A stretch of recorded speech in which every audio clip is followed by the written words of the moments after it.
जय बद्री केदारनाथ दोस्तों, बहुत बहुत स्वागत है आप लोगों का मेरे एक और वीडियो पे। तो दोस्तों, आज हो चुकी है आई थिंक 12 जुलाई और 11 जुलाई की मेरी म्यूचुअल फंड पोर्टफोलियो अपडेट हो चुकी है। अगर मेरी डेट में कोई गड़बड़ हो गई है तो प्लीज़ माफ़ कीजिएगा, मैं थोड़ा कंफ्यूज हूँ, 12 है या 11 है आज। लेकिन जो भी है, आज शनिवार का दिन है और फ्राइडे वाला जितना पोर्टफोलियो था वो सब अपडेट हो चुका है। तो चलिए दिखाता हूँ कल क्या रहा। और कल मुझे अपने ग्रो ऐप के म्यूचुअल फंड पोर्टफोलियो में लगभग 18,223 रुपये का नोशनल लॉस हुआ है। और 27,47,000 इन्वेस्टेड वैल्यू है, 27,92,000 अब करंट वैल्यू है। 44,858 रुपये का अभी भी प्रॉफिट है इस पोर्टफोलियो में। और कल सिर्फ टाटा स्मॉल कैप ही एकमात्र ऐसा म्यूचुअल फंड था जिसने मुझे पॉजिटिव रिटर्न दिया है।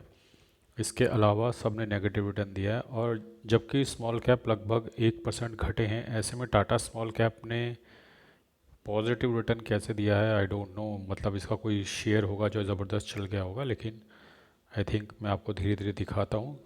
जिसने कम नेगेटिव रिटर्न दिया वो ऊपर नज़र आ रहे हैं, जिन्होंने और ज़्यादा नेगेटिव दिया है वो नीचे की तरफ आपको नज़र आ रहे होंगे। और आप देख सकते हैं कि सब जगह पिटाई हुई है कल। डिफेंस में तो बहुत ज़बरदस्त पिटाई हुई है कल। और उसके बाद लार्ज एंड मिड कैप में भी स्मॉल कैप में भी तो सब जगह पिटाई हुई है। लेकिन टाटा स्मॉल कैप में क्यों नहीं हुई, एक बार देखते हैं टाटा स्मॉल कैप में पास कौन से शेयर्स पड़े हैं और क्या उन शेयर्स में रहा कल। सुदर्शन केमिकल्स नहीं, किर्लोस्कर नहीं, आईडीएफसी फर्स्ट बैंक नहीं, बीएसएफ नहीं। ऐसा क्या रहा? अच्छा ये है, तो उषा मार्टिन थोड़ा इनका ठीक रहा। हाँ, कुछ कुछ शेयर इनके जो ठीक ठाक चले हैं कल। आई थिंक उन्होंने आज टाटा स्मॉल कैप फंड को नेगेटिव में जाने नहीं दिया कल। तो हो जाता है कभी कभी ऐसा, आपके जो चुनिंदा शेयर्स होते हैं वो ज़्यादा चल जाते हैं गिरे हुए दिन में भी, तो पॉजिटिव रिटर्न आ जाता है। और अभी भी 44,000 का मुनाफा चल रहा है इस पोर्टफोलियो में, हालांकि कल 0.65% का नुकसान ज़रूर हुआ है। अब चलते हैं अपने इंड मनी ऐप के म्यूचुअल फंड पोर्टफोलियो पे, तो फटाफट इसमें दिखाते हैं कि कल इस पोर्टफोलियो में 2,841 रुपये का नोशनल लॉस हुआ है। 4,86,000 इन्वेस्टेड वैल्यू है और 5,24,000 जो है करंट वैल्यू है। 38,305 रुपये का अभी भी मुनाफा है, लगभग 0.5% का गेन है।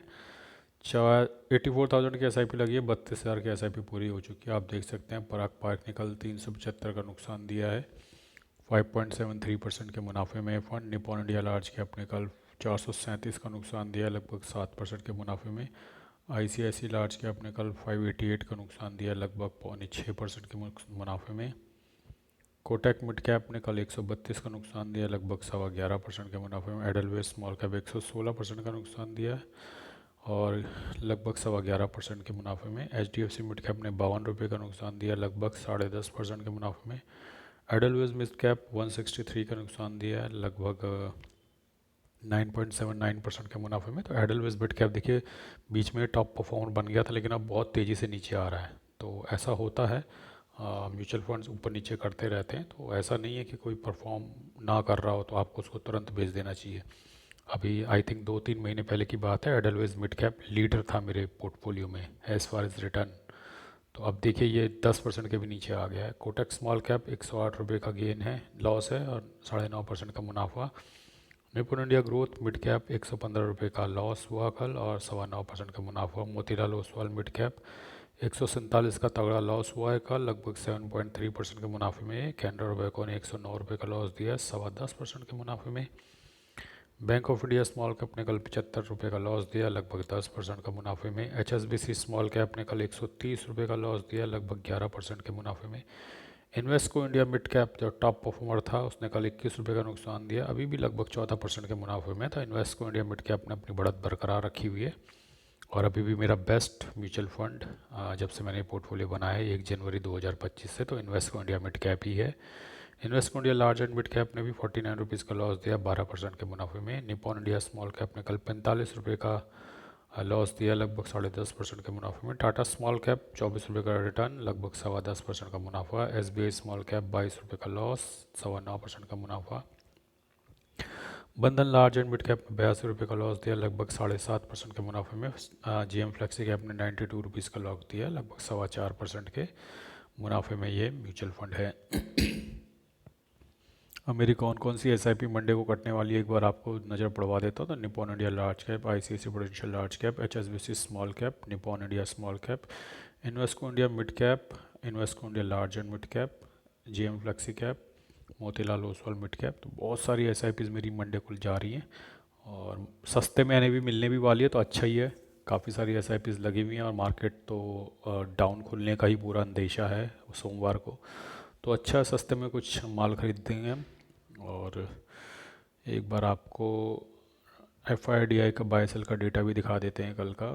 तो क्या स्थिति रही, तो कल एफआई जो है लगभग 5100 करोड़ का माल बेच के गए हैं, उसके अगेंस्ट 3500 का माल खरीद के गए हैं डीआईआईज। तो यहाँ पे भी अब ट्रेजेक्टरी जो है नेगेटिव हो गई है। और उसके अलावा आप देख सकते हैं कि फिनवेशिया जो मेरे शेयर्स और इंडिया का पोर्टफोलियो है, ये थोड़ा सा वीकेंड पे ठीक नहीं चलता है। तो अगर ये ठीक ना चला तो मैं आपको ये पोर्टफोलियो नहीं दिखाऊंगा। अगर ठीक चला, लगभग ठीक ही चल रहा है, तो आप देख सकते हैं कि H D F C growth जो है 1.87% के प्रॉफिट में है। ईटीएफ है ये। डाबर मात्र अब 2% के नुकसान में रह गया। तो डाबर जो एफएमसीजी का एक लीडिंग शेयर है, अब इसमें मुनाफा आने वाला है। फार्मा बीज 2.25% के मुनाफे में, कंज्यूमर बीज 1.35% के मुनाफे में, Shariah BeES no profit no loss, alpha L30I ETF आधे % के नुकसान में, लो वोल्टाइल ETF लगभग 2.5% के मुनाफे में, इरकॉन 26% के लॉस में है। डिवप बीज ETF जो है नो प्रॉफिट नो लॉस है। FMCG ETF 1.12% के मुनाफे में, टॉप 10 एड ETF 1.62% के मुनाफे में, जीनस पावर 20% के नुकसान में, टाटा मोटर्स लगभग 7.25% के लॉस में है और इंडसइंड बैंक 20% के लॉस में। तो ETF लगभग सब ठीक ठाक परफॉर्म कर रहे हैं। और स्विंग का मज़ा तभी है जब थोड़ा सा स्विंग आए मार्केट में भी। अब मार्केट डिप कर रहा है तो आप सस्ते में ख़रीदेंगे और फिर उसको ETF को वापस स्विंग हाई होने का इंतज़ार करेंगे।